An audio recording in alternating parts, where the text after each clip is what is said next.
right, guys, we're in the food plot that we did with Phil Lincoln's blend from Vitalized Seed. And we're not crimping it. We're just literally putting the drill down and running right through it. This stuff is extremely tall and thick.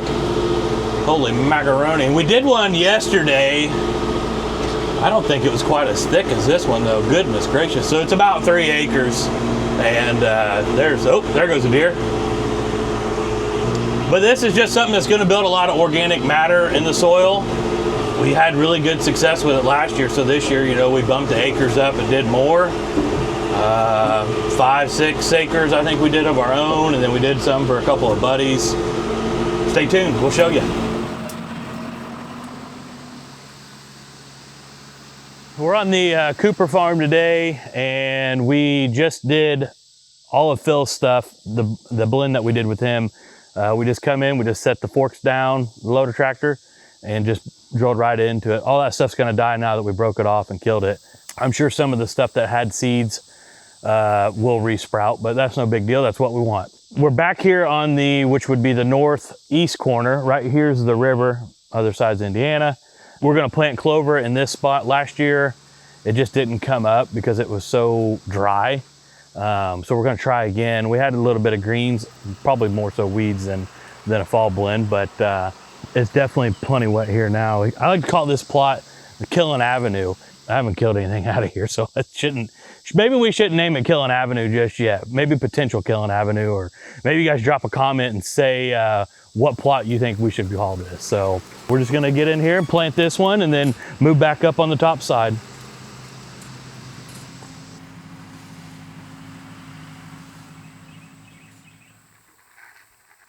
The other day, Bo and I went back on the Cooper farm that we've got for sale to check the food plots. And, you guys seen where we had the super tall summer blend going through with the tractor. We didn't crimp it. We didn't bush hog it. We didn't spray it. We just laid the loader tractor down and just drilled right into it. And everybody thought there's no way it's going to grow. You can row all of it now. It's coming up awesome. So now that it's up out of the ground, we're going to go in this weekend and spray our micros on it, our Revline. And, as in droughty conditions, that micro really helps the plant. So we're going to go in there and give it some food. And then the big slough plot where we found part-timer sheds. The reason we call him part-timer is he's never on the farm until the end of October, and he actually this year stayed on there till turkey season. But we have no clue where he is. We have driven around the country block, I don't even want to know how many times, looking for him with spotting scopes. But I have faith that he's going to be in there, and I think that he's going to be a 7-year-old deer this year. So as we, checked all the plots in there, they're all coming up good. We've got a 6-acre slough in there that holds a lot of seep water from the river. I don't know. I've been nervous that we weren't going to be able to plant that because it still had water in it. And, now we're getting dry around here. Complain all spring about all the rain we're getting, and now we're getting 0 rain. But we went back in there, and all of it is almost dry besides half an acre. Yeah.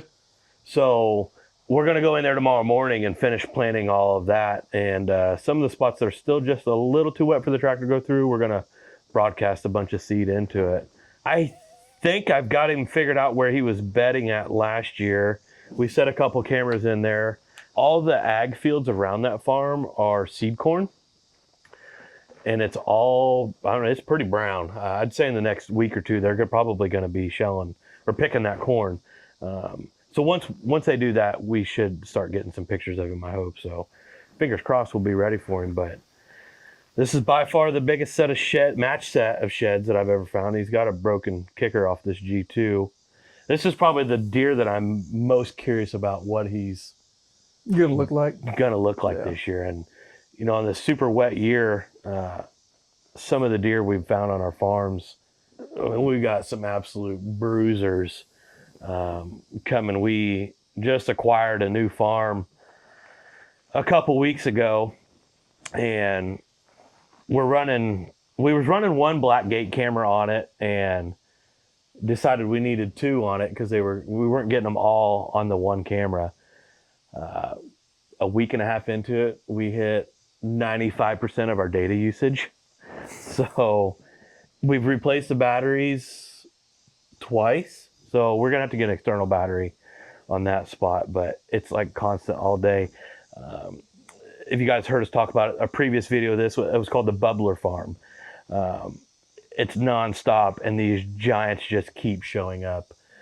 We had another one show up the other night, and we'll give you guys an update on that farm probably next week, and we'll upload a couple of those deer on there. But super jacked up. I just wanted to show you guys these sheds that after the deer that we're after. Part-timer. Hopefully part-timer dies on Killen Avenue. We're going to keep it Killen Avenue.